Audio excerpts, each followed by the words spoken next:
हाँ स्टूडेंट्स, तो पिछले लेक्चर में हम डिस्कस किए थे क्या, याद कीजिए। आराम से कॉपी पेन निकाल के बैठिए, हाँ नोटबुक और पेन, और ध्यान से समझिए। बहुत अच्छे से क्लियर करने जा रहे हैं बेसिक क्वेश्चन और स्टैंडर्ड लेवल का क्वेश्चन, राइट। तो पिछले लेक्चर में हमने पढ़ा था यूनिट एंड डायमेंशन। तो यूनिट फाइंड आउट किया था, बहुत सारे फिजिकल क्वांटिटीज का हमने यूनिट फाइंड आउट किया था, डायमेंशन फाइंड आउट किया था, राइट। तो आज उसी पे बेस्ड जो जस्ट लाइक डीपीपी है ना, तो आज जो हम डीपीपी देने वाले थे उसको हमने डायरेक्ट क्लास में ही डिस्कस करने जा रहे हैं, मतलब क्लास के फॉर्मेट में, मींस लेक्चर जो हम अपलोड करने जा रहे हैं अभी, वो क्या, तो just like an assignment. Okay, तो देखा जाए फर्स्ट क्वेश्चन है। देखिए बच्चों, हम बार बार कहते आ रहे हैं जब से डायमेंशन पढ़ा रहे हैं, पढ़ा रहे हैं कि बच्चों बहुत सारे फिजिकल क्वांटिटीज का जानकारी आपको नहीं है ना, बहुत सारे फिजिकल क्वांटिटीज से आप फेमिलियर नहीं है, लेकिन उन सारे फिजिकल क्वांटिटीज का भी हम लोग यूनिट डायमेंशन फाइंड आउट करेंगे, क्योंकि फॉर्मूला मेरे सामने है। हाँ, 11 से लेकर के 12 तक जब हम होल सिलेबस पढ़ लेंगे तो सारे फिजिकल क्वांटिटीज के बारे में हम लोग जान लेंगे, और उसके बाद हर एक फिजिकल क्वांटिटी का यूनिट डायमेंशन आपको आराम से क्लियर होगा। लेकिन अभी 11 से भी कॉन्सेप्ट उठेगा, 12 से भी, लेकिन सबका फॉर्मूला हम जिक्र करेंगे, नो टेंशन, राइट। तो चलिए स्टार्ट करते हैं, जल्दी से क्वेश्चन को लिखिए। ध्यान दीजिए, 2 क्वेश्चन पहले मिटा रहे हैं, लास्ट वाला छोड़ देते हैं, अभी समझाना कुछ। 2 क्वेश्चन जो आराम से आप समझ सकते हैं, ये आइडियल गैस इक्वेशन है, PV इक्वल टू nRT। तो पहला है क्या, find the dimension of a specific heat capacity C in the given equation Q equal to delta Q equal to भी लिख सकते हैं MC डेल्टा T या T2 minus T1, where Q is heat, M is mass and T is temperature. Means आप ये जानिए कि जब हम हीट एंड टेम्परेचर चैप्टर पढ़ेंगे तो वहां पे किसी वाटर को, लिक्विड को जब हीटेड अप किया जाता है तो उसके टेम्परेचर में इंक्रीमेंट होता है, उससे रिलेटेड ये कॉन्सेप्ट है। लेकिन वो सब चीज जानने की जरूरत नहीं है, बस समझना है कि यूनिट डायमेंशन कैसे निकालेंगे, बस। तो डायमेंशन पे आते हैं, यह है ideal gas equation, PV equal to nRT। Real gas equation पे भी आएंगे। तो find the dimension of gas constant R in the given equation PV equal to nRT, where P is pressure, V is volume, N is number of mole या mole and T is temperature। तो ये physics में भी पढ़ाया जाता है, chemistry में भी पढ़ाया जाता है, केमिस्ट्री में बहुत ज्यादा इसका यूज होता है, PV equal to nRT का। तो जल्दी से 2 क्वेश्चन, जल्दी से सब, आप तो पॉज करके सब लिख सकते हैं, लेकिन 2 क्वेश्चन को हटा रहे हैं और पहले दोनों को डिस्कस कर रहे हैं, तब थर्ड पे आएंगे बच्चों। ओके, तो देखा जाए, ध्यान दिया जाए। First question, Q equal to MC delta T, T2 minus T1 मतलब चेंज इन टेम्परेचर। तो किसी भी ऑब्जेक्ट को हीट दिया जाएगा, है ना, जैसे लिक्विड का बेसिकली हम लोग बात करते हैं, तो हीट देते हैं तो उसके टेम्परेचर में चेंजिंग का बात आता है। स्वाभाविक सी बात है, पानी को गर्म कीजिएगा, है ना, तो उसका टेम्परेचर में इंक्रीमेंट होगा, राइट। तो देखिए बच्चों, पिछले लेक्चर में हमने आपको बताया है कि वर्क का, एनर्जी का, टॉर्क का, heat is a form of also energy, heat का यानी सभी का डायमेंशन सेम होता है, मैंने आपको बताया था।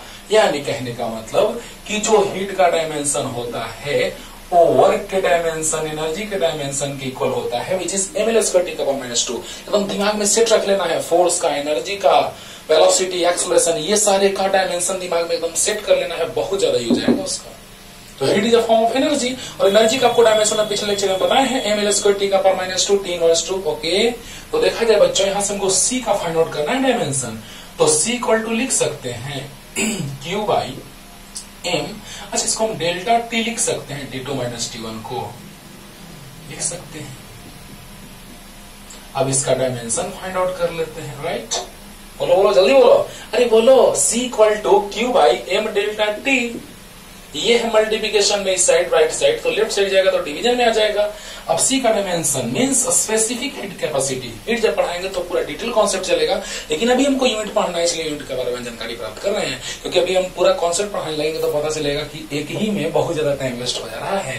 तो heat is a form of energy, तो ml स्क्वायर T का पावर -2 डिवाइडेड बाई मास का m होता है चेंज इन टेम्परेचर। तो डिस्टेंस में वेरिएशन, डिस्प्लेसमेंट का भी वही होगा, पोजीशन का भी वही होगा। मीन्स अगर 4 मीटर हाँ, और 4 metre minus 2 metre equal to 2 metre, तो 4 मीटर का भी मीटर ही और 2 मीटर का भी मीटर ही, यानी चेंज का वही होगा जो उसका होगा, राइट। तो जो टेम्परेचर का होगा डायमेंशन वही चेंज इन टेम्परेचर का होगा, तो चेंज इन टेम्परेचर का के होगा, ये यूनिट केल्विन होता है, डायमेंशन के होता है, ये ऊपर जाएगा, आ जाएगा क्या बच्चों, तो L² T inverse 2 K inverse 1, ये हमने पिछले लेक्चर में आपको बताया, पिछले लेक्चर को तो अच्छे से देखना होगा, है ना। सबका प्लेलिस्ट बना हुआ है, आराम से जाइए प्लेलिस्ट में, सब पूरा लिखा हुआ है कि कौन सा चैप्टर है, अच्छे से देखिए और पूरा का पूरा कॉन्सेप्ट आपके सामने रहेगा, राइट। जल्दी जल्दी फास्ट। तो स्पेसिफिक हीट कैपेसिटी का डायमेंशन अगर आपसे पूछेगा कोई तो क्या बोलिएगा, L² T inverse 2 K inverse 1, right. जल्दी। अब देखो बच्चों, नेक्स्ट है PV equal to nRT। Ideal gas equation is PV equal to nRT। तुमको गैस कांस्टेंट R का डायमेंशन फाइंड आउट करना है, तो लिख सकते हैं PV बाई NT, आराम से लिख सकते हैं बच्चों। बोलो बच्चों, R इक्वल टू PV और N और T मल्टीप्लीकेशन में राइट साइड, तो लेफ्ट साइड जाएगा तो डिवीजन में होगा, इसमें समझाने की कोई जरूरत नहीं है। अब हमको अगर R का डायमेंशन फाइंड आउट करना है बच्चों, तो प्रेशर का डायमेंशन ऐसे हम बताए हैं, लेकिन चलो मान लेते तुमको नहीं याद है, तो pressure equal to force by area into volume by NT। अब बोलो, फोर्स का डायमेंशन याद होगा, अगर नहीं याद रहे तो उस फॉर्मेट में कन्वर्ट कर लो जो तुमको याद है। फोर्स का डायमेंशन mLT का पावर माइनस 2 होता है, एरिया का L² होता है, वॉल्यूम का LQ होता है, N का मोल होता है, MOLE होता है, लेकिन लिखते हैं MOL, ऐसा यूनिट होता है MOLE, लेकिन लिखते हैं MOL और होता है, मतलब लिखा जाता है क्या, यूनिट डायमेंशन MOL, और टेम्परेचर का K। अब देखिए बच्चों, mL का पावर 4, T का पावर माइनस 2, K का पावर माइनस 1, के ऊपर जाएगा पावर माइनस 1, मोल का पावर माइनस 1 बाई L² नीचे है, चलो एक लाइन और बढ़ा रहे हैं, देखो, हाँ एक लाइन हटा दे रहे हैं, देखो ध्यान देना, mL का पावर 1 और 3 4 हो गया बाई L² हो गया, K का पावर माइनस 1, मोल का पावर माइनस 1, स्पीड स्लो लगे बढ़ा लीजिएगा, हम अच्छे से क्लियर कर रहे हैं आपको। ये ऊपर जाएगा तो 4 माइनस 2 पावर हो जाएगा, डायरेक्ट लिख दें यहीं पे, जल्दी से इतना लिखिए, और एक स्टेप यहाँ से L का पावर 2 ऊपर जाएगा तो 4 माइनस 2 2 हो जाएगा, and this is the answer. Clear, जल्दी जल्दी फास्ट, समझ में आ गया होगा एक बार में। फोर्स का होता है क्या डायमेंशन, mLT का पावर माइनस 2, एरिया का L², वॉल्यूम का LQ, मोल का मोल, टेम्परेचर का K, राइट। तो ये ऊपर जाएगा, राइट, ये ऊपर जाएगा तो 2 हो जाएगा, 4 माइनस 2 2 पावर हो जाएगा, जल्दी लिखो। अब देखो बच्चों, जब हम तुम लोग को फ्लूइड पढ़ाएंगे, है ना, फ्लूइड मैकेनिक्स का बात करेंगे, वहां पे लिक्विड का बात करेंगे, तो लिक्विड के बीच, लेयर्स के बीच फोर्स लगता है, विस्कस फोर्स, है ना, जिसमें कोएफिशिएंट ऑफ विस्कोसिटी एक टर्म आता है, जिसको इस तरह से रिप्रेजेंट करते हैं। तो ये कोएफिशिएंट ऑफ विस्कोसिटी है, जहां पे F इक्वल टू है minus coefficient of viscosity A dV by dx।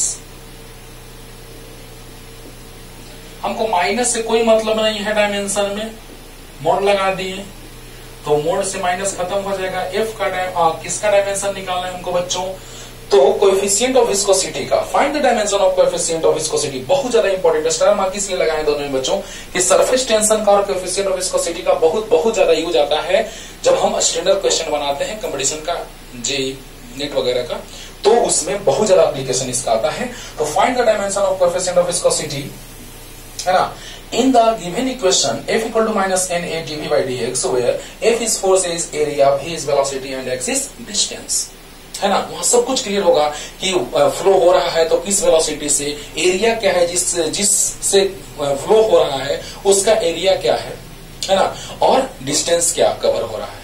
अब सोचने वाली बात ये है कि जैसे ही हम एरिया टर्म का बात करेंगे, वेलोसिटी का मतलब ये पूरा का पूरा फॉर्मूला हम प्रूव करके आपको दिखाएंगे कि किस तरह से वेरिएशन हो रहा है फोर्स में, कितना फोर्स लग रहा है, कितना विस्कस फोर्स अप्लाई हो रहा है, और जहां पे ये है जो कोएफिशिएंट ऑफ विस्कोसिटी है।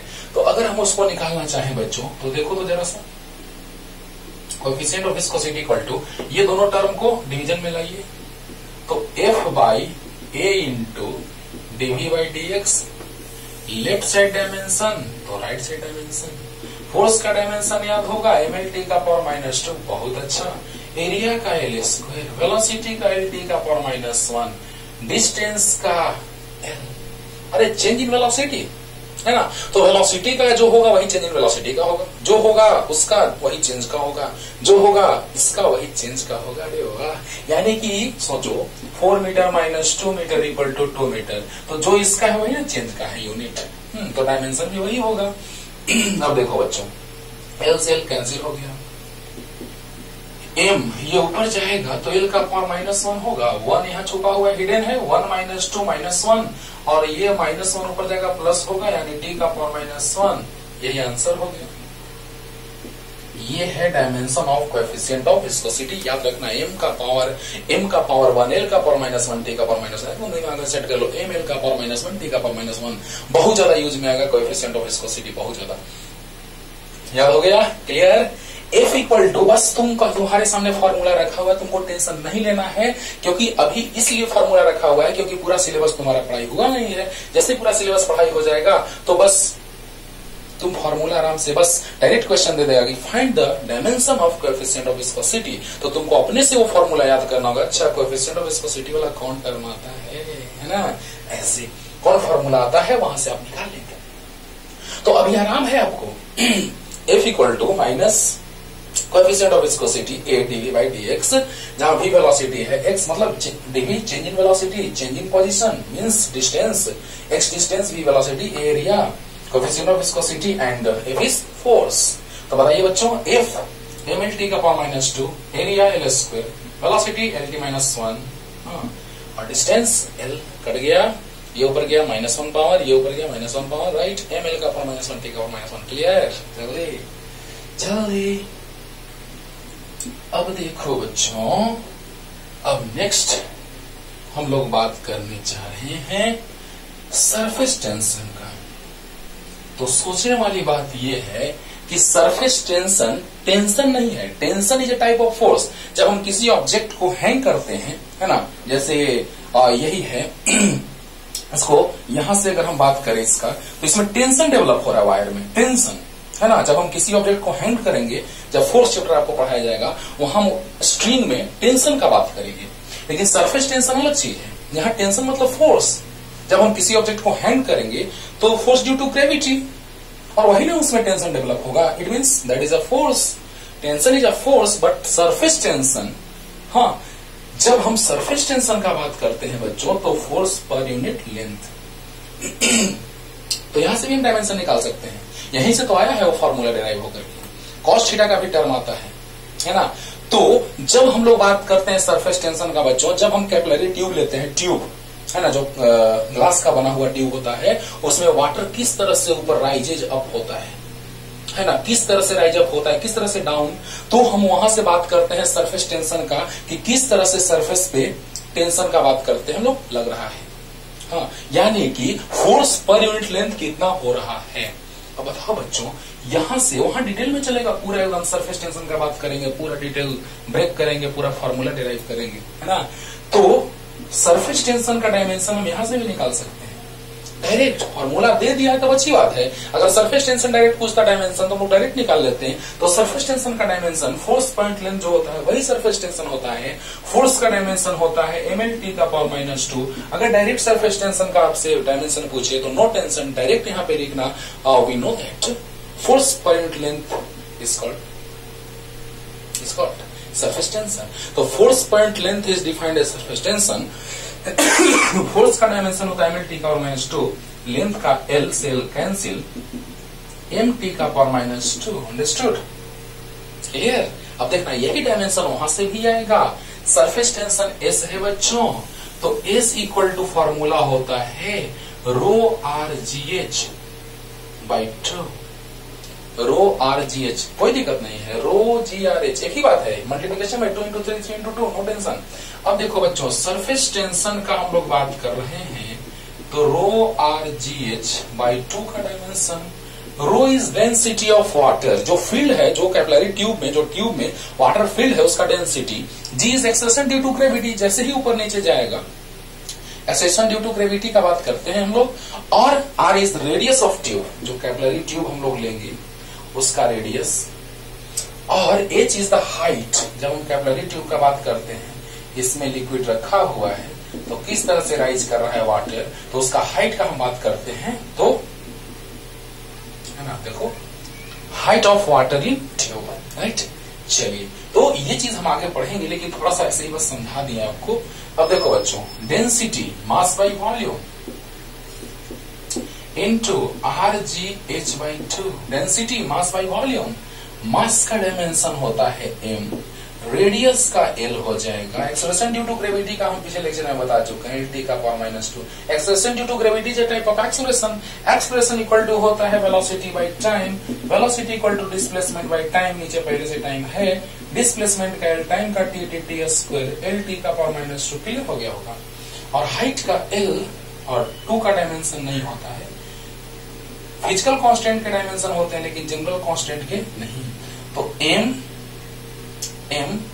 कितना आ गया, अच्छा वॉल्यूम, वॉल्यूम नीचे है बच्चों, तो वॉल्यूम का होता है LQ, राइट। अब देखिए m L G H का L, V का LQ, और इसका नहीं होता है, LQ से LQ कैंसिल, यानी आ गया कितना, अरे LQ हुआ भाई LQ, तो MT का power -2, and this is the answer of surface tension. तो डायमेंशन ऑफ सरफेस टेंशन यहां से आ गया, ये तो एक्सप्रेशन का है, MT का पावर -2, MT का पावर -2, क्लियर। चलो जल्दी जल्दी फास्ट। अब देखो बच्चों, नेक्स्ट हम लोग बात करने जा रहे हैं electric field intensity. 12th class का चीज है, ये तो 11th में पढ़ना है ना, लेकिन 12th में अब पढ़ना है हम लोग को, उस पे क्वेश्चन ला लिए हम लोग। ये नहीं देखा जाएगा वहां पे जब क्वेश्चन दिया जाएगा तो 11th का कि 12th का, क्योंकि आपको जब होल सिलेबस पढ़ लेंगे तब नहीं एग्जाम होगा कंपटीशन का, है ना। तो find the dimension of electric field intensity E। जब किसी चार्ज को इलेक्ट्रिक फील्ड में रखा जाता है, मूव करता है, यूनिफॉर्म इलेक्ट्रिक फील्ड में रखा जाता है, एक्सलेट होता है यूनिफॉर्म इलेक्ट्रिक फील्ड से, यूनिफॉर्म एक्सेलरेशन से, तो वहां पे हम लोग बात करते हैं F इक्वल टू QE। हाँ, तो इलेक्ट्रिक फोर्स जो है किसी चार्ज पे लगा इलेक्ट्रिक फील्ड में रखने पे, तो वहां से हुआ F इक्वल टू QT, और इलेक्ट्रिक फील्ड इंटेंसिटी को डिफाइन किया जाता है फोर्स पर unit test charge. Force, electrostatic force पर unit test charge is known as electric field intensity.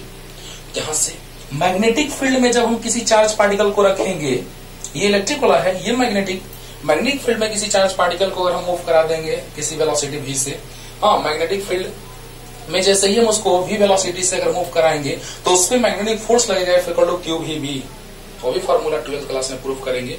ये है किसी करंट कंडक्टिंग वायर से अगर करंट I का फ्लो हो रहा है, बस ऐसे ही हम आपको बोल दे रहे हैं, आपको लग रहा है क्या क्या बोल रहे हैं सर, क्या बोल रहे हैं सर। अरे बोल हम ये रहे हैं कि जब हम सब पढ़ेंगे होल सिलेबस तो सब के बारे में हमको पता चल जाएगा, यही बोल रहे हैं। चलो अब बताओ बच्चों, यहां से फॉर्मूला आता है μ0I/2πa,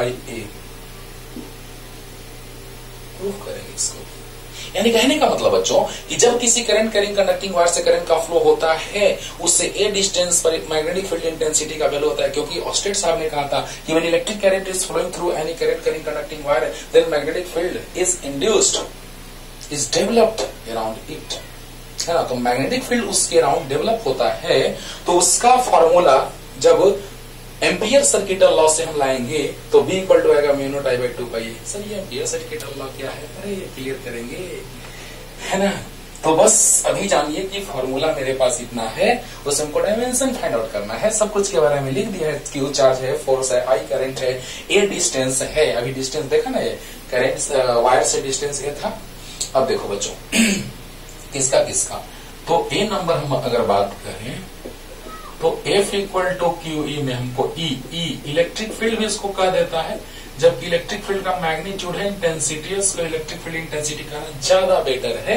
अगर इलेक्ट्रिक फील्ड भी लिख दिया आप समझ जाइएगा भावनाओं को, है ना। अभी तो आपको भावना समझ में ही नहीं आएगा क्योंकि इलेक्ट्रिक फील्ड क्या है सर, तो टेंशन नहीं लेना है, बस समझ जाना कि इसका डायमेंशन निकालना है यानी इसका डायमेंशन निकालना है। वाह, तो F जल्दी जल्दी बोलो, F बटा Q इक्वल टू IT होता है। तो फोर्स का हो जाएगा ml का पावर माइनस 2, आई का आई, टी का टी, तो ml का पावर माइनस 3, आई का पावर माइनस 1। क्लियर हो गया? अरे ये ऊपर जाएगा तो पावर माइनस 3 होगा, ये ऊपर जाएगा पावर माइनस 1 होगा। क्लियर हुआ कि नहीं हुआ? Equal to F by Q, force पर unit press charge is defined as, is known as electric field intensity. Force by Q equal to IT होता है, ये तुमको याद होगा। फोर्स का होता है डायमेंशन ml का power minus 2 by IT, ml का पावर माइनस 3, आई का पावर माइनस 1। क्लियर? अब सेकंड नंबर हम लोग बात करने जा रहे हैं, B number. F equal to Q V B, F by Q V, ये क्रॉस प्रोडक्ट के फॉर्म होता है फॉर्मूला। लेकिन हम इसलिए नहीं बोल रहे हैं कि आपको सेकंड चैप्टर वेक्टर पढ़ाएंगे तब वहां क्रॉस प्रोडक्ट का मतलब समझाएंगे।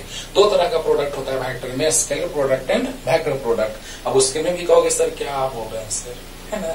तो देखो बच्चों, धीरे धीरे सब सीखोगे, अभी तो स्टार्ट हुआ है जर्नी हम लोग का। तो F बाई क्यू भी, तो B का डायमेंशन, A बाई क्यू भी का डायमेंशन, तो B का डायमेंशन, तो A बाई क्यू भी, Q इक्वल टू होता है IT, वेलोसिटी इक्वल टू होता है डिस्प्लेसमेंट बाय टाइम, से टाइम कट गया, कैंसिल हो गया।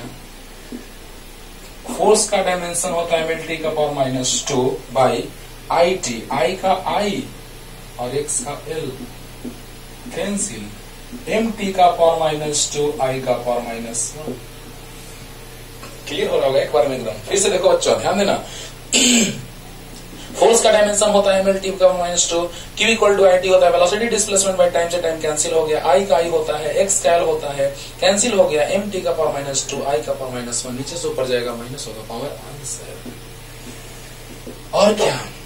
तो नेक्स्ट है परमिएबिलिटी ऑफ फ्री स्पेस, है ना? परमिएबिलिटी ऑफ फ्री स्पेस, जब मैग्नेटिक फील्ड हम पढ़ेंगे, मैग्नेटिक फोर्स पढ़ेंगे, वहां पे टर्म आएगा कांस्टेंट, जिसको हम कहेंगे म्यू नॉट बाई 4 पाई, उसका वैल्यू होता है 10 टू पावर माइनस 7, और वहीं से आता है म्यू नॉट, यानी परमिएबिलिटी ऑफ फ्री स्पेस, जो हम मैग्नेटिक फील्ड पढ़ेंगे 12th में तब।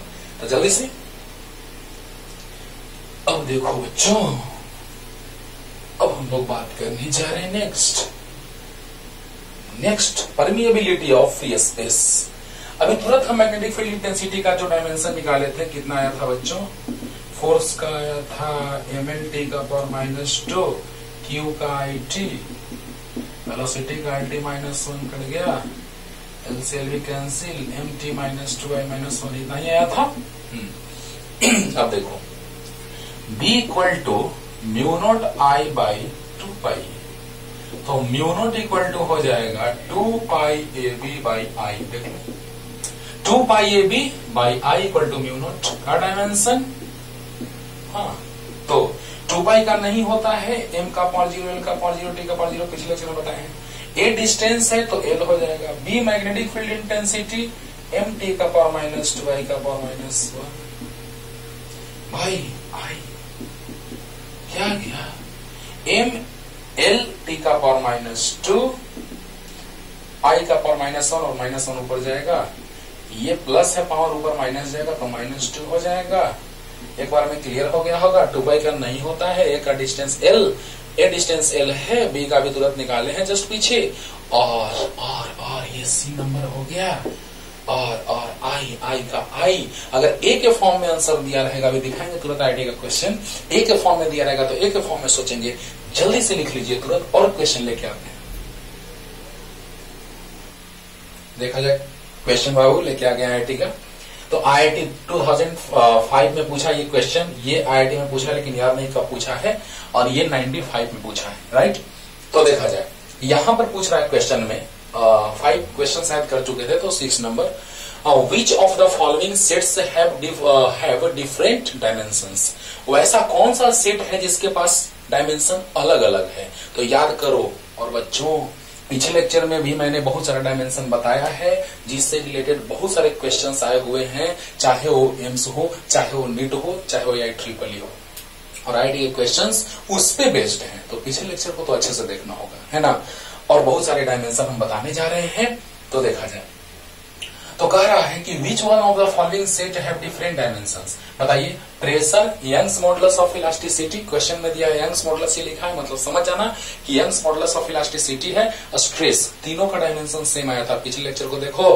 तो पिछले लेक्चर को देखोगे बच्चों, तो जो प्रेशर का आया था वही यंग्स मॉडुलस का आया था। स्ट्रेस बाय स्ट्रेन, स्ट्रेन का डायमेंशन नहीं होता था। तो stress is a type of pressure, है ना। तो स्ट्रेस और प्रेशर का सेम आया था, और यंग्स मॉडुलस होता है स्ट्रेस बाय स्ट्रेन। तो स्ट्रेस का जो होता है वही यंग्स मॉडुलस का होगा, क्योंकि स्ट्रेन डायमेंशन लेस होता है। अरे वाह, तो इसका तो डायमेंशन तीनों का सेम है। ईएमएफ, पोटेंशियल डिफरेंस और electric potential. EMF is electromotive force. तो इस अभी 12th क्लास का जो 3rd चैप्टर चल रहा है उसमें अभी इलेक्ट्रोमोटिव फोर्स पढ़ाने वाले हैं कुछ लेक्चर के बाद। तो वहां से पता चलेगा कि इलेक्ट्रोमोटिव फोर्स जो है वो एक प्रकार का पोटेंशियल डिफरेंस है। Electromotive force is a type of potential difference, not is a force, not it is a force. It means EMF is not a force, it is basically potential difference. It is a type of potential difference. तो ये भी potential difference है, ये भी potential difference है। Electric potential difference जो आएगा उसका वही यूनिट डायमेंशन होगा, हाँ, जो पोटेंशियल का होगा। अरे 4 मीटर डिस्टेंस के लिए, या 4 metre minus 2 metre equal to 2 metre, वही आया, सेम डायमेंशन आया LL। तो यहां भी पोटेंशियल डिफरेंस का पोटेंशियल का सेम आएगा। EMF is a type of potential difference, so all having same dimension. Okay, लेकिन यहाँ पूछ रहा है कि डिफरेंट डायमेंशन किसका होगा। अच्छा, heat is a form of energy, work energy का डायमेंशन mL/10⁻², इसका भी वही होता है। अरे वाह, ये तीनों का तो डायमेंशन इसका सेम है, इसका सेम है, इसका सेम है, इसका यानी इस तीनों सेट का डायमेंशन सेम है, तो इसी का डिफरेंट होना चाहिए। लेकिन थोड़ा दिखा भी देते हैं, चेक करके विश्वास हो जाएगा। तो जल्दी से लिख लीजिए इस क्वेश्चन को, जल्दी, पहले तो पॉज करके पूरा लिख लीजिएगा जल्दी। अब दिखाते हैं कि तीनों का कैसे डायमेंशन डिफरेंट होता है। तो पहले तो आप टर्म से ही परिचित नहीं है ना, टर्म ही आपको लग रहा होगा अलग अलग। तो इलेक्ट्रिक डायपोल मोमेंट या डायपोल मोमेंट किसको कहते हैं बच्चों, तो थोड़ा सा हिंट देते हैं आपको। 12th क्लास में 1st चैप्टर में पढ़ना है हम लोगों को। तो -Q और +Q, दो सेम मैग्नीट्यूड के चार्जेस कुछ डिस्टेंस पे प्लेस्ड रहते हैं, बहुत ही कम डिस्टेंस पे। ऐसे जनरली बहुत कम डिस्टेंस पे होता है, लेकिन हम लोग थोड़ा ज्यादा भी डिस्टेंस ले लेंगे तो आराम से क्वेश्चन सोल्व करने में आसानी होगा। लेकिन electric dipole moment is defined as product of magnitude of any one charge, चाहे तो पॉजिटिव का चाहे तो नेगेटिव का, and distance between both charges. क्या बात है, product of magnitude of any one charge, minus का मोड़ लो या प्लस का मोड़ लो, प्लस ही आएगा, and distance between both charges is known as product of magnitude of any one charge and distance between both charges is known as electric dipole moment, और basically dipole moment. अब बताइए, charge IT होता है तो 2ITL, यानी यहां से electric dipole moment का डायमेंशन भी हम लोग सीख लिए। हाँ, डायमेंशन अगर निकालना चाहे बच्चों तो क्या आ जाएगा, तो 2 का डायमेंशन नहीं होता है, I का I, T का T, L का L, तो LTI लिखो, LIT कैसे भी लिखो, आ गया। अब देखो, इलेक्ट्रिक फ्लक्स का फॉर्मूला होता है phi = E.A, यानी E cos थीटा। अगर थीटा 0 डिग्री होगा तो cos 0 होगा, ऐसे भी थीटा का डायमेंशन नहीं होता है। और ऐसे ही सोचो ना यार, इलेक्ट्रिक फील्ड E होता है और ये होता है phi = E cos थीटा। अभी तुरंत हम इलेक्ट्रिक फील्ड का डायमेंशन निकालें, जस्ट पीछे देखो और जाओ और तुरंत पता चल जाएगा। तुम इतना तो मेहनत कर सकते हो। इलेक्ट्रिक फील्ड का डायमेंशन हम निकाल चुके हैं, phi = E cos थीटा होता है, का डायमेंशन हम निकाल चुके हैं। एरिया का सोचो, जो डायमेंशन E का होगा वही E × A का होगा, नहीं, कॉमन सेंस। जो E का होगा वही E × A का होगा, नहीं। cos थीटा का तो डायमेंशन आपको बता चुके हैं, क्योंकि sin थीटा का बताएं तो cos थीटा का बेस बाई हाइपोटेन्यूज, तो डायमेंशन बेस यानी length, base is a type of length and hypotenuse also type of length, cancel, यानी L⁴, यानी डायमेंशन लेस को लिखते हैं हम 0 L0 T0 M का 0 L का 0 T का 0। बोल लो, तो देखो बच्चों, यहां से पता चल गया कि इसका और इसका डायमेंशन सेम नहीं होगा। E का डायमेंशन तुम पुट करो, जो हम पीछे निकाले, जस्ट अभी पीछे निकाले हैं। A का L² होगा, cos थीटा का नहीं होगा। E का ऐसे सोचो ना, E का E × A का और E का सेम होगा, नहीं, यानी अरे वाह क्या बात है, जल्दी, इतना तो समझदारी है तुमको कि phi का तुम निकाल सकते हो इलेक्ट्रिक फ्लक्स का। वाह, वो भी सीख लिए सर कि phi का डायमेंशन निकाल सकते हैं हम लोग। अब देखो, dimension of half ε0 t² is where, अभी म्यू नॉट को बोल रहे थे हम, क्या याद करो, परमिएबिलिटी ऑफ फ्री स्पेस, लेकिन एप्सिलॉन नॉट होता है परमिटिविटी ऑफ फ्री स्पेस। वाह क्या बात है, यानी कि जब इलेक्ट्रिक फील्ड पढ़ेंगे तो permittivity of free space, permittivity, और जब मैग्नेटिक तो परमिएबिलिटी। वाह तो जल्दी, और ये इलेक्ट्रिक फील्ड ये क्या है जरा सा हम इसको समझाते हैं। इसका लेक्चर अपलोड किया हुआ है बच्चों, इसका लेक्चर अपलोड किया हुआ है, सर्च कीजिएगा। हाँ जब एनर्जी डेंसिटी सर्च कीजिएगा, इलेक्ट्रोस्टैटिक एनर्जी डेंसिटी, उसका फॉर्मूला होता है इलेक्ट्रोस्टैटिक पोटेंशियल एनर्जी, या इलेक्ट्रोस्टैटिक एनर्जी डेंसिटी भी लिख देते हैं हम लोग, electrostatic energy density. Electrostatic potential energy density लिखें, लेकिन उससे अच्छा वर्ड ये है, तो वो होता है एनर्जी पर unit volume, half epsilon not E square. वाह रे वाह क्या बात है, बहुत अच्छा सर, बोलो बोलो।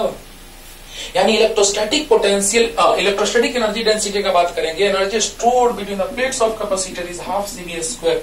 सर क्या बोल रहे हैं सर, टेंशन मत लो मेरे भाई, बस तुम्हारे सामने फॉर्मूला है तो नो टेंशन, इसे तो फॉर्मूला तुम्हारे सामने रख दे रहे हैं कि दिक्कत ना हो, है ना। अब देखो बच्चों, अगले लेक्चर में हम मार्वेलस कॉन्सेप्ट सीखेंगे हम लोग, principle of homogeneity of dimension, और यहाँ पे U इक्वल टू आता है हाफ CV स्क्वायर, C का वैल्यू रखते हैं, V का वैल्यू रखते हैं, C is capacitance of capacitor and V is potential difference between the plates of capacitor, और वहां से वैल्यू पुट करते हैं तो आता है U by V equal to half epsilon T square, जो बताया हुआ है लेक्चर में अपलोड किया हुआ है। अब देखो बच्चों, तो चाहे हम इसका डायमेंशन निकालें चाहे इसका निकालें, बात एक ही है। अरे वाह कितना आसान हो गया, यानी कहने का मतलब कि U by V equal to ही नहीं इतना है, तो जो डायमेंशन इसका वही नहीं इसका होगा, जो इसका वही नहीं इसका होगा। बहुत अच्छा, यानी कि half epsilon naught E square, magnetic energy density भी लाएंगे। हाँ यह है electrostatic energy density, magnetic energy density भी लाएंगे जब आगे मैग्नेटिक फील्ड 12th में पढ़ेंगे। तो बताइए बच्चों, धीरे धीरे सब अपलोड कर दिया जाएगा वीडियो बाबू। तो देखो U by V half epsilon naught E square का डायमेंशन, तो जो डायमेंशन इसका वही इसका। अब U by V का डायमेंशन बोलो, U energy ml square T का पावर -2 बाई वॉल्यूम LQ। अरे वाह आ गया क्या सर, तो आएगा नहीं बाबू, बोलो बस तुमको कॉन्सेप्ट याद रखना है कि क्या है ये टर्म। तो U by V एनर्जी पर unit volume is known as energy density, half epsilon T square, तो U by V का डायमेंशन, U का एनर्जी का होता है ml square T -2 by volume का LQ, इसका डायमेंशन आ गया, यानी half epsilon naught E square का डायमेंशन जो आया बच्चों वो कितना आया, ये ऊपर जाएगा ml का पावर -1 T का पावर -2। कौन आंसर है भाई, कौन आंसर है, बोलो बोलो। Answer is this one, C is the right answer. Clear हो गया होगा, एनर्जी बाई वॉल्यूम, एनर्जी पता है वॉल्यूम पता है, इसको ऊपर ले जाएंगे 2 - 3 होगा तो -1 होगा, आंसर आ गया। जल्दी जल्दी। अब देखो बच्चों, नेक्स्ट हम लोग बात करने जा रहे हैं, मतलब तुम्हारे सामने फॉर्मूला रखा रहेगा, यहाँ पूरा सिलेबस पढ़ लोगे तो तुमको फॉर्मूला पता हो जाएगा और क्वेश्चन बनाना बहुत आसान हो जाएगा, राइट। अब देखिए, in the formula x equal to 3yz square, x and z have dimensions of capacitance and magnetic field intensity respectively। magnetic field intensity को magnetic induction भी लिख देता है, टेंशन नहीं लेना है, जब आप पढ़ते रहिएगा तो सब कुछ आपको क्लियर होता जाएगा, कॉन्सेप्ट देखिएगा क्लियर होगा कि नहीं। तो देखा जाए बच्चों, ध्यान से समझा जाए कि x जो है वो कैपेसिटेंस का और z मैग्नेटिक फील्ड इंटेंसिटी का। तो ये चीज तो जब पूरा सिलेबस पढ़ लोगे तो तुमको पता हो ही जाएगा, लेकिन अभी नहीं पता है तो बता रहे हैं। तो x इक्वल टू है बच्चों 3yz स्क्वायर, तो y का डायमेंशन निकालना है तो x बाई 3z स्क्वायर, तो y का डायमेंशन। अब बताओ, x कैपेसिटेंस के जैसा बिहेव कर रहा है और 3 तो कांस्टेंट है, और z मैग्नेटिक फील्ड इंटेंसिटी के जैसा बिहेव कर रहा है। अगर C और B का हमको डायमेंशन पता हो तो काम खत्म। लेकिन बात ये है कि क्वेश्चन में यहाँ चार्ज के फॉर्म में यहाँ पे डायमेंशन दे दिया है, चार्ज के फॉर्म में। अरे वाह, यानी कहने का मतलब बच्चों कि यहाँ चार्ज के फॉर्म में अगर क्वेश्चन में सेट कर दिया है, क्योंकि MKSQ मतलब mass sorry metre kilogram second और चार्ज, यानी लेंथ का मीटर, मास का किलोग्राम, टाइम का सेकंड और चार्ज का क्यू, यानी चार्ज को क्यू के फॉर्मेट में। यानी कहने का मतलब बच्चों कि यहाँ पर हम जो ला रहे हैं वो करंट के फॉर्म में नहीं लाना है, हमको चार्ज के फॉर्म में लाना है। अच्छा, अगर करंट के फॉर्म में लाना रहेगा तो Q equal to I T put कर देंगे, यही क्वेश्चन एक और नया क्वेश्चन बन जाएगा। जब हम बी डायमेंशन ला देंगे क्यू के फॉर्म में जो आंसर होगा उसी में अगर पूछ देगा कि चार्ज के फॉर्म में फाइंड आउट करो तो क्या करेंगे, तो क्यू के जगह आई टी पुट करके निकाल लेंगे। अरे वाह वाह। अब सोचो बच्चों कैपेसिटेंस, तो आपको बता दें कि 12th क्लास में ये भी पढ़ा चुके हैं, है ना, कैपेसिटेंस ऑफ कैपेसिटर। तो C Q equal to C भी होता है, ये पढ़ाया हुआ है, देखिए लेक्चर पीछे 12th क्लास का कैपेसिटेंस ऑफ कैपेसिटर मिल जाएगा। तो बताइए क्यू इक्वल टू सी भी, तो सी इक्वल टू हो जाएगा क्यू बाई भी, लेकिन क्यू के फॉर्मेट में है इसलिए क्यू को छोड़ दो, और भी इक्वल टू तो आप 10th में पढ़े होंगे W by Q, V equal to W by Q पढ़ा होगा, क्यू ऊपर जाएगा तो Q square divided by W. अब बताओ डायमेंशन ऑफ सी इज, चलो ये लगा देते हैं, तो क्यू स्क्वायर तो ऐसे ही रह जाएगा, और dimension of work done is M L square T का पावर माइनस 2, यानी जब ये ऊपर जाएगा बच्चों m का पावर माइनस 1, l का पावर माइनस 2, t का पावर 2, जो पावर प्लस है वो माइनस हो जाएगा, जो माइनस वो प्लस हो जाएगा, क्यू स्क्वायर। अगर क्यू के फॉर्म में कैपेसिटेंस का डायमेंशन पूछता है, नेक्स्ट क्वेश्चन बन गया, है ना, जो यूज में आएगा अभी आगे तुरंत हमारा क्वेश्चन में, तो क्यू के फॉर्म में, तो कैपेसिटेंस का डायमेंशन हम लोग यहाँ रख लेते हैं, और अगले में भी नहीं मिटाएंगे इसको क्योंकि ये हमको काम देगा। m का पावर माइनस 1, l का पावर माइनस 2, t का पावर 2, क्यू स्क्वायर। याद करो, ये चीज हम निकाल चुके, इसको याद रखना क्योंकि अगले क्वेश्चन में ये काम देगा, टाइम बचेगा हम लोग का। तो बताओ यहाँ समझा देते हैं, फिर से समझो बच्चों, Q equal to C V, right, C equal to Q by V, right, Q by V equal to W by Q होता है। यूनिट पॉजिटिव चार्ज को इन्फिनिटी से फील्ड में कांस्टेंट वेलोसिटी से लाने में जो वर्क होता है उसी को तो कहा जाता है क्या, इलेक्ट्रिक पोटेंशियल। तो क्यू ऊपर गया, Q square divided by W, तो क्यू स्क्वायर बाई डब्ल्यू, यानी कि क्यू स्क्वायर छोड़ दो वैसे क्योंकि क्यू का फॉर्मेट में है, और डब्ल्यू यानी एम एल स्क्वायर टी का माइनस 2 वर्क डन का होता है डायमेंशन। ये ऊपर जाएगा, पावर प्लस है तो माइनस हो जाएगा, माइनस है तो प्लस होगा, ये तो ऐसे ही है। यानी सी का डायमेंशन हमको पता चल गया, एम का पावर माइनस 1, एल का पावर माइनस 2, टी का पावर 2, क्यू स्क्वायर बाई 3 का डायमेंशन नहीं होता है, m0 l0 t0, B square का डायमेंशन। जल्दी से इसको लिख लो, जल्दी उसको, तुरंत बी का डायमेंशन निकाल रहे हैं, बी का डायमेंशन भी आई के फॉर्मेट में निकाल चुके हैं, जल्दी जल्दी। लेकिन क्यू के फॉर्मेट में नहीं लाए हैं, तो एफ इक्वल टू भी लिखे थे क्यू भी, तो कैपिटल क्यू के फॉर्म में है तो क्यू को कैपिटल क्यू लिख देते हैं, राइट। अब देखो बच्चों, B equal to F by Q V, बहुत अच्छा, क्यू के फॉर्मेट में ही रखना है, देखो ऑप्शन, तो बी का डायमेंशन अब जल्दी में तू निकाल दिया आई के फॉर्म में, तो no tension, Q equal to I T होता है, आई के फॉर्म में निकाल दिया तो क्यू बाई टी कर देना, काम खत्म हो जाएगा। अरे वाह, ये आसान तरीका है बाबू मिस्टेक होने के बाद बचने का। तो बी का डायमेंशन, फोर्स का डायमेंशन एम एल टी का माइनस 2, क्यू का डायमेंशन क्यू ही छोड़ दो, और वेलोसिटी का एल टी का पावर माइनस 1, एल से कैंसिल, क्या आ गया, एम टी का पावर माइनस 1, क्यू का पावर माइनस 1, अरे बोलो जल्दी, एम टी का पावर माइनस 2 प्लस 1 यानी माइनस 1, क्यू का पावर माइनस 1। अब स्क्वायर का है, बी स्क्वायर है, तो बी स्क्वायर का डायमेंशन तो स्क्वायर हो जाएगा, एम का पावर 2, 1 है तो power square 2, minus 1 into 2 minus 2, Q का पावर भी माइनस 2। तो बताओ क्या हो गया बी स्क्वायर का डायमेंशन, एम स्क्वायर टी का पावर माइनस 2, क्यू का पावर माइनस 2, इसको रखेंगे बच्चों क्योंकि अगले क्वेश्चन में काम देगा। तो बताओ m का पावर माइनस 3 हो जाएगा, माइनस 1 और ऊपर जाएगा माइनस 2, l का पावर माइनस 2, p का पावर ऊपर जाएगा 2 to 4, q का पावर माइनस 2 और 2 4, है कोई ऑप्शन, m का power minus 3 a b d, l का power minus 2 b d, t का पावर 4 b d, q का पावर 4 b, राइट। ओके, जल्दी से उतार लीजिए, समझ में सम आ गया होगा। सी का निकाल दिए, बी स्क्वायर का निकाल दिए, पुट कर दिए, 3 का नहीं होगा, कांस्टेंट है, जल्दी से उतारिए और कुछ क्वेश्चन लेके आते हैं। तो और क्वेश्चन आपके सामने बच्चों देखा जाए तो यहाँ पे हम स्टार्टिंग में बोल चुके हैं आपको कि बहुत सारे क्वेश्चन पिछले लेक्चर में हम करवाए हैं। देखिए आपके सामने हम इसका क्वेश्चन का लेवल ये है ना, तो आसान है, यानी कि IIT जेई, हाँ अब तो जेई मेंस एडवांस हो गया, उसके रिस्पेक्ट में एम्स का क्वेश्चन, नीट का क्वेश्चन इजी रहता है फिजिक्स में। ओके, अब देखिएगा, कंपैरिजन कीजिएगा तो पता चल जाएगा। अब देखा जाए बच्चों, तो इसका तो हम बनाएंगे अभी तुरंत। ये IIT 83 का क्वेश्चन है, एम्स 98, एम्स 94, तो दोनों बनाते हैं तुरंत। अच्छा, डायमेंशन ऑफ एंगुलर वेलोसिटीज यहीं पे बना देते हैं नीचे में साइड में, देखना। डायमेंशन ऑफ एंगुलर वेलोसिटी आप याद कीजिए, लीनियर वेलोसिटी इक्वल टू होता है लीनियर डिस्प्लेसमेंट बाय टाइम। कोई ऑब्जेक्ट स्ट्रेट पाथ पे लीनियर डिस्प्लेस हो रहा है, एक्स डिस्प्लेस हुआ टी टाइम में, तो rate of change of displacement is known as velocity. तो वेलोसिटी इक्वल टू होता है displacement by time. Linear velocity equal to, this is linear velocity, linear velocity equal to linear displacement by time.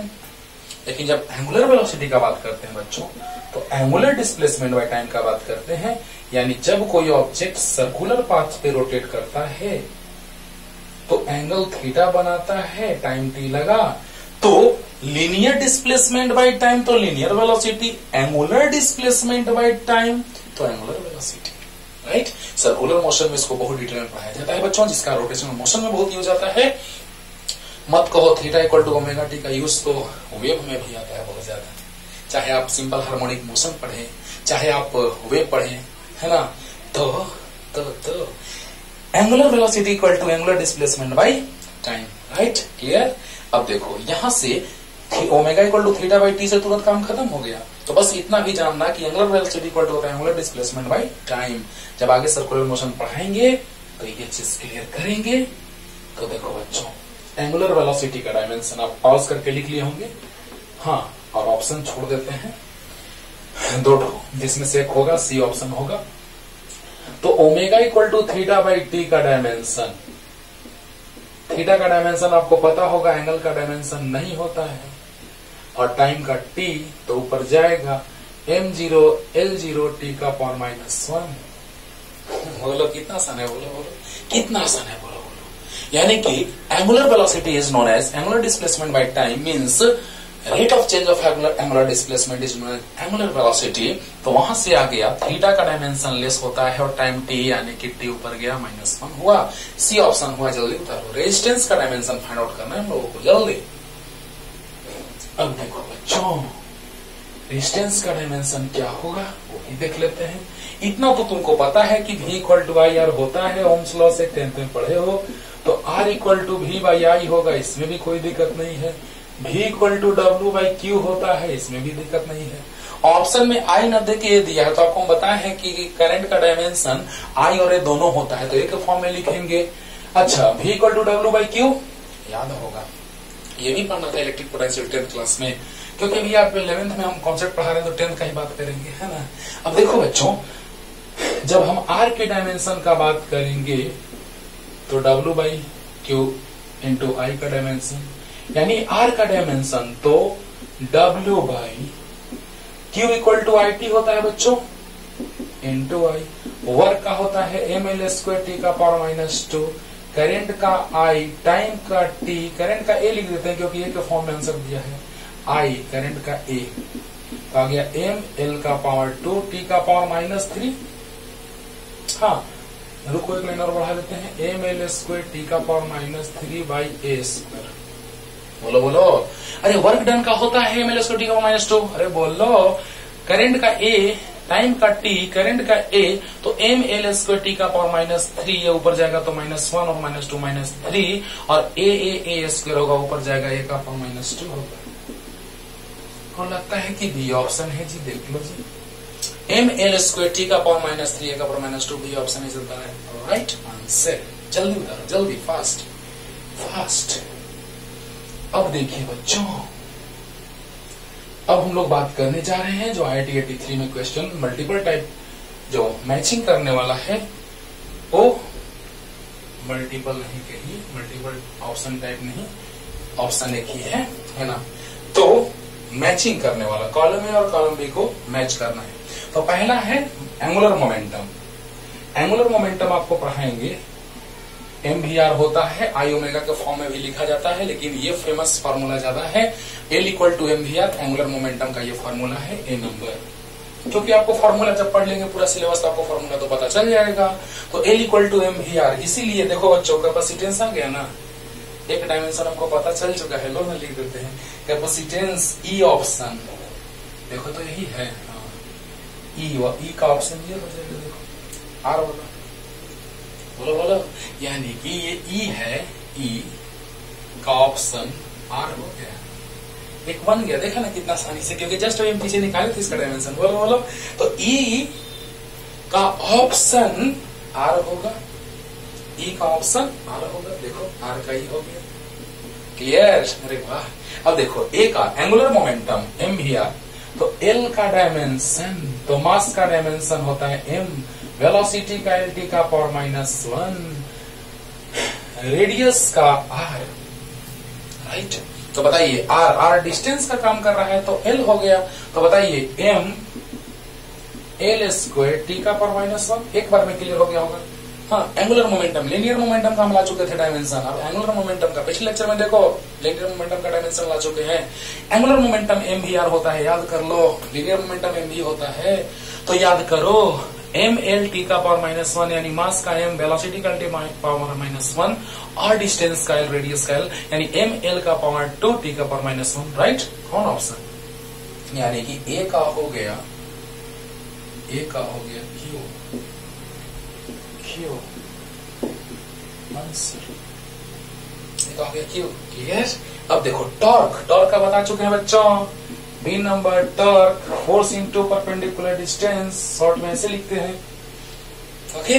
तो बताइए force का होता है, चलो torque force into perpendicular distance पिछले लेक्चर में बता चुके हैं, लेकिन फिर से याद दिला रहे हैं। फोर्स का होता है एम एल टी का पावर -2 और डिस्टेंस का एल, यानी आ गया एम एल स्क्वायर टी का पावर -2। कौन ऑप्शन, यानी कि बी का हो गया पी, बी का हो गया पी, बी टॉर्क का पी, देखो बी का हो गया पी, क्लियर हो गया होगा, क्लियर हो गया होगा। तो जल्दी लिखो, बी का हो गया कौन बच्चों, पी, जल्दी जल्दी फास्ट।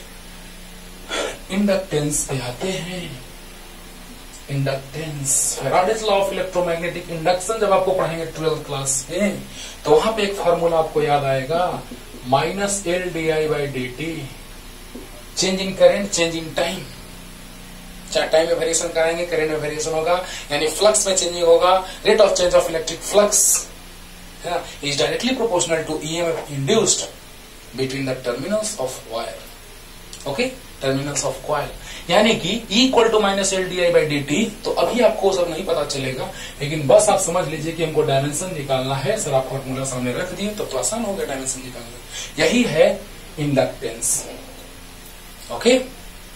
दो तरह का इंडक्टेंस आएगा, एक सेल्फ इंडक्टेंस और एक म्यूचुअल इंडक्टेंस। सेल्फ इंडक्टेंस को एल से लिखते हैं, रिप्रेजेंट करते हैं, म्यूचुअल इंडक्टेंस को एम से।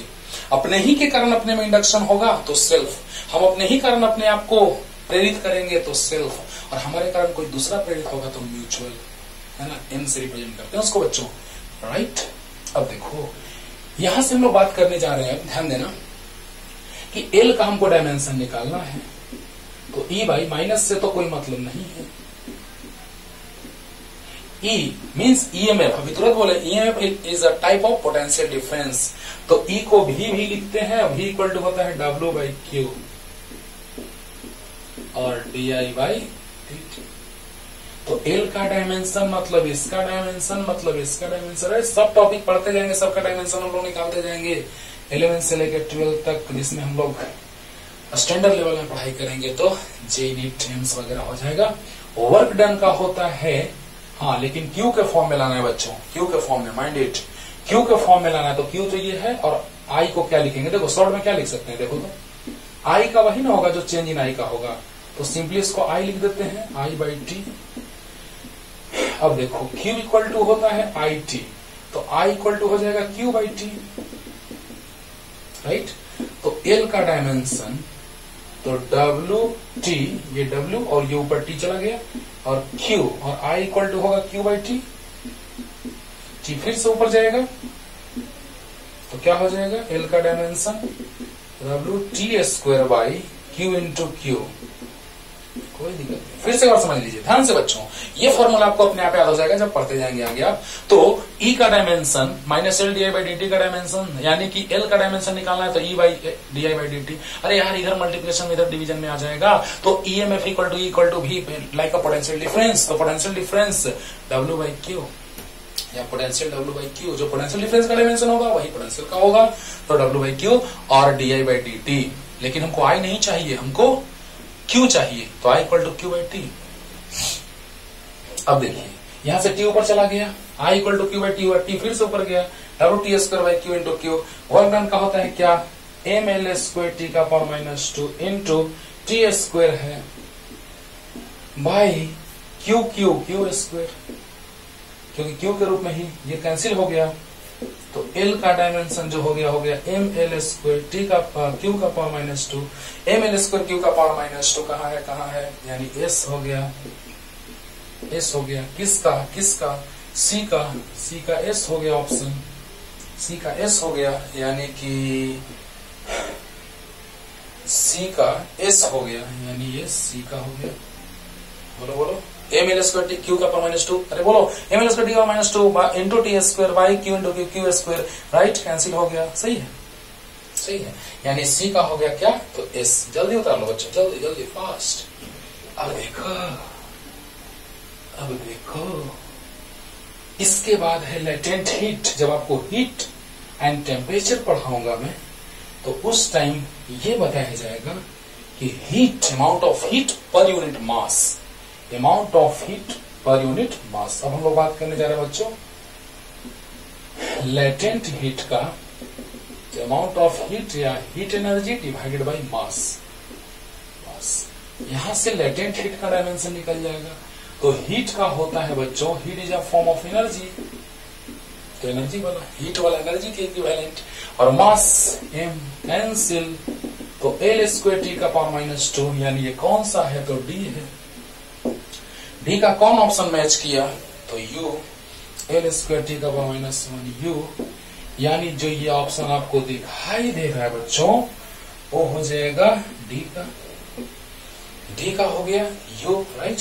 अब एक बच गया, तो कैपेसिटेंस का तो हम लिख चुके हैं, वहां से R होगा, राइट, E का R होगा, और रेजिस्टिविटी यहाँ पर आराम से निकाल सकते हैं। देखिए बच्चों, अब जो बच गया सो उसका होगा, ऐसे तो आप डायरेक्ट टिक आउट कर सकते हैं कि F का ऑप्शन होगा। ये जो बच गया F का T हो जाएगा, लेकिन कैसे, थोड़ा सा दिखला दे रहे हैं, देखो जल्दी। आपको याद होगा फॉर्मूला, 10th तुरंत पढ़ के आप आए हैं, इस पे क्वेश्चन अक्सर आते रहते हैं। R equal to rho L by A, rho है रेजिस्टिविटी, R है रेजिस्टेंस, L है length of the conducting wire, and A is the area of cross section of conducting wire, right. अब देखिए बच्चों, रो इक्वल टू लिख सकते हैं R A by L, लेकिन Q के फॉर्म में ये भी है क्या, हाँ ये भी Q के फॉर्म में है, तो Q के फॉर्म में ही रखेंगे। अच्छा, तो रो का डायमेंशन मतलब R का डायमेंशन, और V इक्वल टू होता है IR, तो R equal to V by I हो जाएगा, into area by length, R equal to V by I, right. अच्छा, V equal to W by Q into I, या side में लिख दो, V equal to W by Q और A by IL, लेकिन हमको Q से मतलब है, तो Q इक्वल टू IT, तो I equal to Q by T, तो W A Q, बोलो जल्दी बोलो, V equal to W by Q, right, A छोड़ दो, IL क्लियर, अरे R equal to V by I, A by L clear, V W by Q, A IL, right. अब देखिए W A Q, I को लिख सकते हैं Q by T into L, लो यहाँ R को लिख सकते हैं V बाई I, I को लिख सकते हैं Q बाई T, क्योंकि वो जिस फॉर्मेट में लाना है उस फॉर्मेट में हम उसको डाल देंगे। तो वर्क डन का होता है ml स्क्वायर T का पावर माइनस 2, एरिया का L स्क्वायर, Q स्क्वायर, नीचे T है, L का L, एक L से एक L कैंसिल, राइट। तो m L का पावर 3, T का पावर ऊपर गया तो -1, अरे ये ऊपर जाएगा, T का पावर -1, Q का पावर -2, है एम एल क्यू टी का पावर -1 क्यू -2, राइट। यानी ये कौन सा टी, यानी कौन सा था, तो एफ, तो एफ का हो गया आंसर टी। तो अच्छे से बनाइए, देखो अगले लेक्चर में लेकर के आते हैं बहुत इंपॉर्टेंट कॉन्सेप्ट, और वो है क्या, principle of homogeneity of dimension, जिसे पता चलेगा एक से बहुत अच्छा बात कि v = u + 80 में v का डायमेंशन, u का डायमेंशन, 80 का डायमेंशन सबका सेम होता है। मजा आएगा। तो टाटा बाय बाय।